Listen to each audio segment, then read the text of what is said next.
Bu videoda güvənin 10-cu sınağının izahına baxacağıq. Başlayaq birinci sualdan. Koordinat tənliyi verilmişdir. Məlumdur ki, sürət koordinatın zamana görə törəməsidir. 20t-nin törəməsi 20 verəcək. Sabitin törəməsi 0-dır. Minus 2t kvadratının törəməsi də bizə 4t verir. Və biz burada t-ni yerinə gətirib 2 qoymalıyıq. İkinci saniyənin sonu elə 2 saniyə deməkdir. 20-dən də 8-i çıxanda qalır 12. Deməli, S bərabərdir, VT-dir. Sürət bizdə var, amma ki, zaman yoxdur. 2 tam dövrə sərf olunan zamanı tapmaq lazımdır. 1 tam dövrə sərf olunan zaman elə perioddur. Onda bu periodun 2 misli olacaq. İndi periodu tapaq. Tezliyi əgər 4də 1 veriblərsə, period bunun tərsi olacaq, yəni 4 olacaq. Onda bura 4 yazıram. Bir də 2 tam dövr dediyi üçün 2-yə də vurmaq lazımdır. Çünki 8 saniyə vaxt sərf olunur 2 tam dövr ərzində. 8 də 8-ə vuranda verir 64. Şərtdə bizə deyir ki, A1 bərabərdir, A2 üstəgəl 1/8. Məlumdur ki, qarşılıqlı təsir zamanı qüvvələr bir-birinə bərabər olur. Ona görə də M1 A1 bərabərdir, M2 A2-dir. Əgər M2 bölünsün M1 bizə 600 bölünsün 203 verirsə, bu o deməkdir ki, A1 bölünsün A2 də 3-ə bərabərdir. Yəni, A1 bərabərdir 3A2.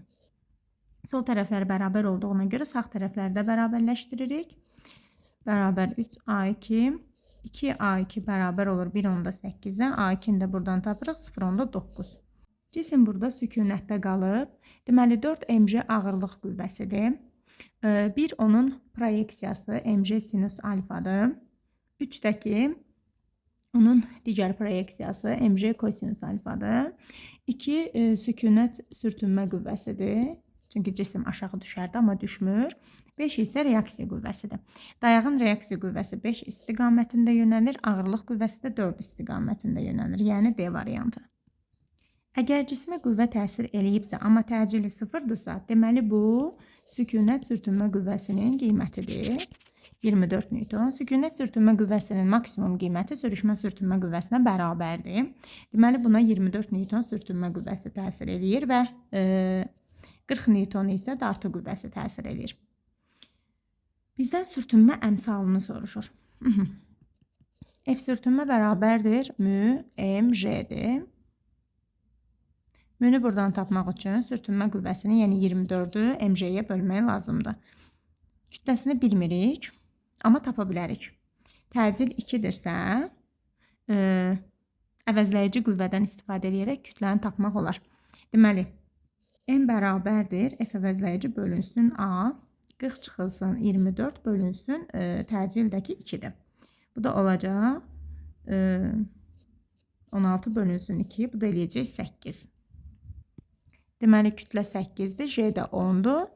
Bunlar ixtisar gedər, 3 qalar, cavab da olar 0,3.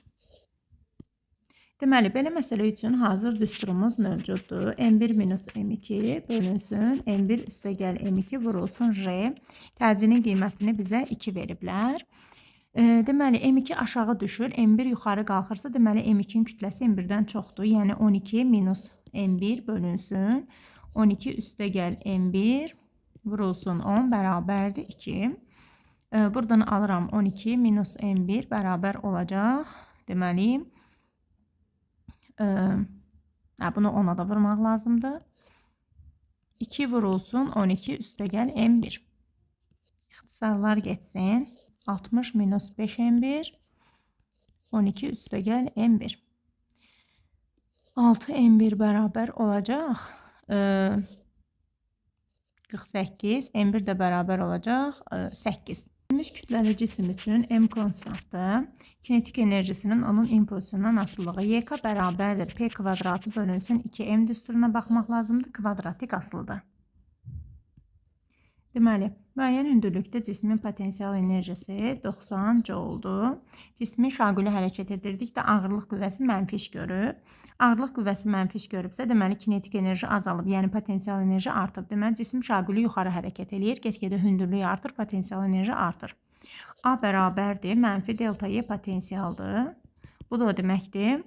Y potensial 1 çıxılsın Y potensial 2. Bu da bərabər mənfi 50 veriblər. Birincisi 90-dır. Minus Y potensial 2 bərabərdir mənfi 50. Y potensial 2-ni də buradan tapacaq. Olacaq 140 joule. S məsafəsi bərabər olur. Lambda vurulsun.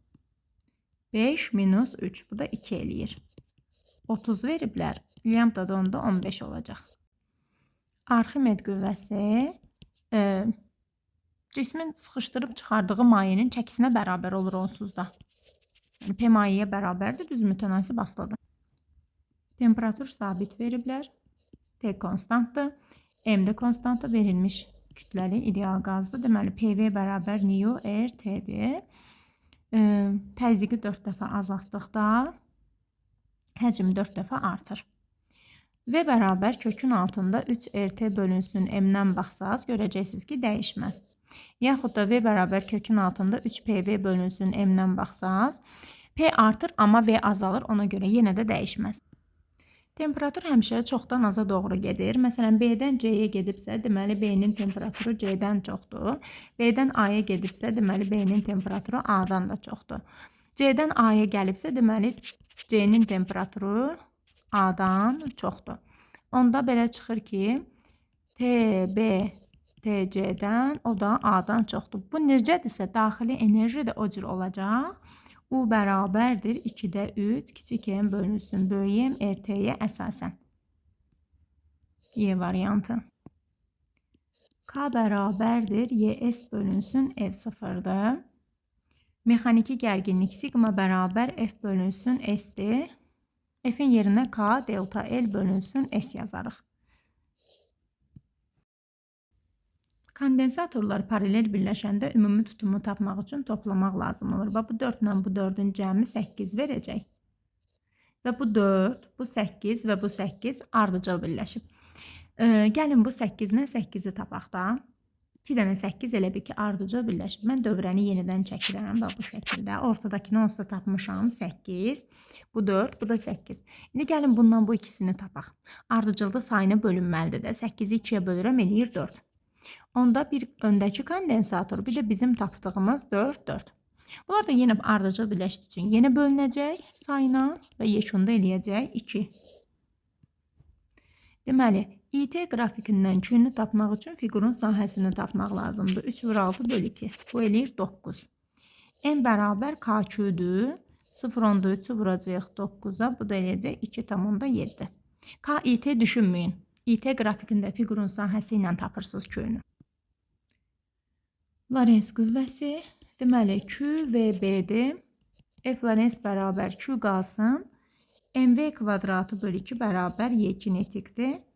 V-ni buradan tapsaq kök altında 2 Y kinetik bölünsün M olacaq. Bir cins maqnit sahəsidir. B sabitdir, Q də sabitdir, protonun yükü. Onda kök altı asılı olacaq. Tam enerji, bax bu maksimum dəyərdir. Tam enerji 18-dir. Bura 16-dırsa elektrik. Deməli, maqnitə qalacaq 18 çıxılsın 16, qalacaq 2. Bizə də deyir ki, kondensatorun elektrik sahəsinin enerjisini, maqnit sahəsinin enerjisini olan nisbətini tap. 16 bölünsün 2, bu da eləyəcək 8. Şüalanma selinin sıxlığı. Vahid zətdən vahid zamanda keçən enerji miqdarıdır. Enerjini zamana böləndə bizə gücü verir. Bu da watt bölünsün metrin kvadratı. Aha, güzgüyə düşüb. Sətin normalını çəksək. Düşmə bucağı ilə qayıtma bucağı bərabər olur. 40. İkinci müstəvi güzgüdən qayıtma bucağını hesablayın. Yenə normalı çəkirik. Bu da qayıdacaq belə. Və bu bucaq nədirsə, bu bucaq da ona bərabər olmalıdır. Bura 40-dırsa, bura 50 qalır da 90 eləməsi üçün. Onda burada 40-dır. Deməli, 90 eləməsi üçün bura 50 olmalıdır, burada 50 olmalıdır. Yəni, qayıtma bucağı 50-dir. Deməli, D sinus fi bərabərdir. K lambda yazacağım maksimuma uyğun. Periodu verib 0,4 millimetr, yəni 10⁻³ Burada sinusu hesablamağımı istəyir. Tərtib neçədir? İkinci tərtib deyir. Lambdadakı 0,6 mikro 10⁻6 deməkdir. 300 vur 10 üstü mənfi 3. Bu da eləyəcək 0,3. Fiini veriblər. Konturda yaranan induksiya cəryanının modulunun zamandan asılıq qrafikini istəyir. EHQ induksiya bərabərdir mənfi delta fi bölünsün delta t'dir. Mənfi L delta I bölünsün delta t'dir. EHQ induksiyanın yerinə yaza bilərəm. I induksiya vurulsun R mənfi delta fi bölünsün delta T. I induksiya da bərabər olar 1 bölünsün R delta fi bölünsün delta T. İndi fi'dən törəmə almaq lazımdır. 5t kvadratının törəməsi 10t verəcək bizə. Yəni zamandan xətti asılılıq olacaq. Özdə mənfi işarəsi var, amma məsələdə bizə modul dediyi üçün düz mütənasib asılı olacaq. Fi zamandan kvadratik asılıdırsa, onda induksiya zamandan xətti asılı olur. Vahidi elektron voltdur. Enerjidir də hər ikisi. Düşən işığın tezliyindən asılı olmayan çıxış işidir. Xəttə asılı olan kinetik enerjidir. YK bərabərdir H nü çıxılsın nü minimum. İşığın intensivliyindən asılı deyil, hər ikisi. Çıxış işi qırmızı sərhəd tezliyi və dalğa uzunluğundan, yəni metalın növündən asılı olur. Bu elektrik zənginin şərti işarəsidir. Elektrik enerjisini səs enerjisinə çevirir. Lampadır. O da ki, elektrik enerjisini işıq enerjisinə çevirir. 3 dəfə qazanc verir. Bu deməkdir ki, böyük qüvvənin kiçik qüvvəyə nisbəti 3 eləməlidir. İndi momentlər bərabər olur tarazlıq halında. F1 L1 bərabər olur F2 L2-yə. Qüvvə ilə qol tərs mütənasib asılıdır. Baxın, bu qüvvənin qolu çoxdursa, deməli özünün qiyməti azdır. Bu qüvvənin qolu azdırsa, deməli özünün qiyməti çoxdur. Özü də 3 dəfə çoxdur. 6-nı da 3-ə vuranda 18 eləyir. Belə. Reaksiya qüvvəsi isə aşağı doğru yönəlmiş bu iki qüvvənin cəminə bərabərdir. Yəni 18 üstəgəl 6, bu da verəcək 24. Deməli, biz bu B nöqtəsini bura köçürüb 25 yaza bilərik. Həmçinin C nöqtəsini də bura köçürüb 5 yaza bilərik. Onsuz da ekvipotensialdır da. Yəni ki, B ilə bura, həmçinin bura ekvipotensialdır. Yəni buranın hamısının potensialı C-dir, yəni 5-dir. Hamının potensialı burada 25-dir. İndi bircins elektrik sahəsində Y eynidir. O bərabər YD-dir. Onun yerinə F1 minus F2 bərabər YD qoysaq, potensiallar fərqi məsafə ilə düz asılı olacaq. İndi baxın, 1, 2, 3, 4. 25-dən 5-i çıxıb 4-ə bölürəm. Bu eləyəcək 5. Deməli, elə bil ki, hərəsinə 5 düşür. Onda baxın, burada deməli A nöqtəsində neçədir? 35'dir ki, sonra bura 30 olub, sonra burada 25 olub. Həllə yazası olsaz, belə yazacaqsınız ki, deməli, 25 çıxılsın 5 bölünsün onların arasındakı məsafə 4 dama var, bərabərdir. Fi A çıxılsın, məsələn, 25 bölünsün aralarındakı məsafə 2 dama. Bu da ki, 5 bərabər Fi A çıxılsın 25 bölü 2. Fi A da bərabər olacaq 10 üstəgəl 25, o da eləyəcək 35. Otaqdakı havanın temperaturunu quru termometr göstərir. Ona görə birincidə 30-dur, ikincidə 25, yəni T1 T2-dən çoxdur. Nisbi rütubət isə quru və yaş termometrlərin göstərişləri fərqi ilə tərs asılıdır. Bir də 30-dan 20-ni çıxanda 10 qalır, 25-dən 20-ni çıxanda 5 qalır. Fərq azdır ikincidə, ona görə də orada nisbi rütubət çoxdur. Beta şüalanma, deməli X, Z, A, beta şüalanmada olacaq Y, bir də elektron mənfi 1, 0. Burada yazacağıq Z üstəgəl 1, burada da yazacağıq A. Elektron və ya pozitron selindən ibarətdir. Burada beta müsbət ola bilər, çünki X, Z, A pozitron ola bilər. Belə. Və burada Z minus 1, burada da A olacaq. Elektron pozitron seli beta şüalanmaya aiddir. Alfa şüalanma helium nüvələri selindən ibarətdir. Yəni X, Z, A, helium 2, 4, üstəgəl Y. Burada yazırıq Z minus 2, burada da yazırıq A minus 4. Foton selindən ibarət olan qamma şüalanmadır. Bu şüalanmada nüvənin kütlə və yük ədədləri dəyişməz qalır. Qammada dəyişməz qalır da 0, 0-dır çünki. Bu şüalanmaya məruz qalan nüvənin yük ədədi 2 vahid, kütlə ədədi 4 vahid azalır. Alfaya aiddir. Yazdım onu. Deməli, burada elektrik enerjisi ilə biz suyu qızdırırıq. Onda ayrılan istilik miqdarı tapılacaq bizdə. U maksimumun kvadratı bölünsün R vurulsun T. Bir də burada 2. Çünki maksimum dəyərlə hesablayanda 2-yə bölmək lazımdır. Təsir edici qiymət amplitud qiymətdən kök 2 dəfə fərqlənir. Aha, bunu da bərabər eləyəcəm Cm delta T-yə. Aha, onun maksimum qiyməti 200-dür. Müqaviməti veriblər 40.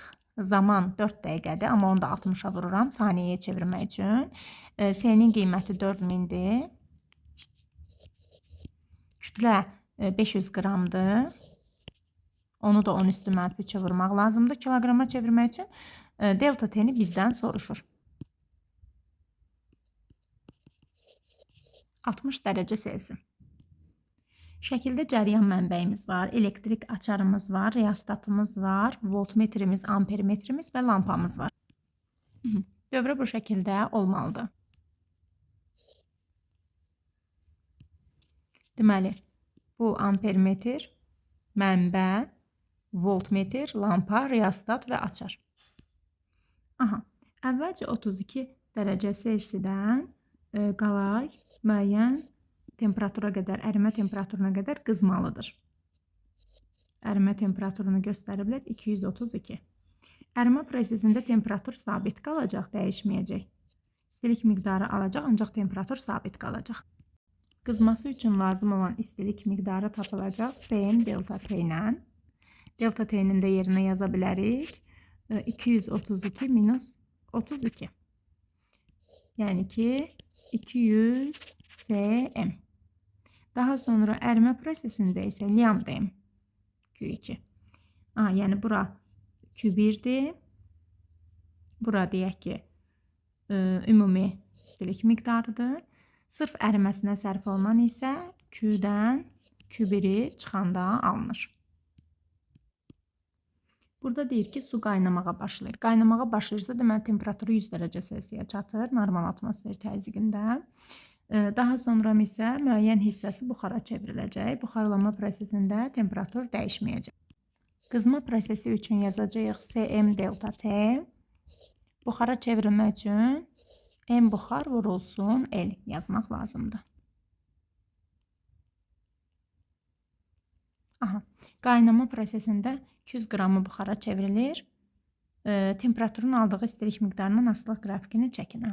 Əslində çəkmişdim onu bayaq. Belə bu şəkildə olacaq. Aha, 500 qram su əlavə edilmişdir. 0,5 kiloqram. T1 bərabər 20 dərəcə Selsi, T2 bərabər qaynayacaq 100 dərəcə Selsi olacaq.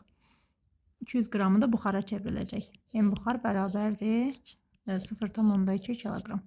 Spiral vasitəsilə qızdırılan suyun ilk 4 dəqiqə ərzində temperatur dəyişməsini hesablayın.